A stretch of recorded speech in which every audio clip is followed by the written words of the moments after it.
Ce chapitre met en lumière le rôle stratégique des attributs HTML dans la construction d'interfaces web.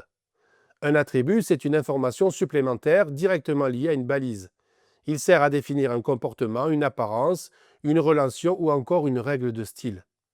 Leur positionnement dans l'ouverture d'une balise HTML les rend d'autant plus puissants qu'ils sont immédiatement visibles et interprétés par le navigateur.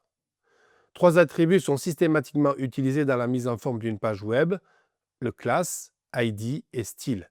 Chacun répond à un besoin bien défini. Class permet de regrouper plusieurs éléments HTML sous une même identité stylistique. C'est un attribut collectif très utile lorsqu'on veut appliquer les mêmes règles CSS à différents composants, des boutons, des paragraphes, des titres. En revanche, ID est une identité unique, propre à un seul élément. On l'emploie généralement lorsqu'on veut cibler un élément très précis, soit pour le styliser différemment, soit pour le manipuler avec JavaScript.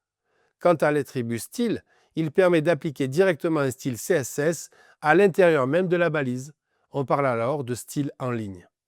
Bien qu'il soit très pratique pour des tests rapides ou des cas isolés, il est recommandé d'utiliser des feuilles CSS externes pour tout projet d'envergure. Cela permet une meilleure organisation, une maintenance facilitée et une séparation claire entre structure HTML et mise en forme. Les exemples présentés dans ce chapitre illustrent clairement la syntaxe de chaque attribut en insistant sur les valeurs possibles, les effets visuels obtenus et la manière de les combiner. Il est tout à fait possible de mixer ces attributs pour affiner le contrôle sur un même élément. Un paragraphe peut avoir une classe, un ID et un style en même temps.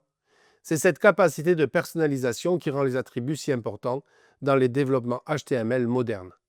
En maîtrisant ces attributs, vous ouvrez la voie à un balisage plus précis, plus riche et plus adapté aux exigences graphiques fonctionnelles du web actuel.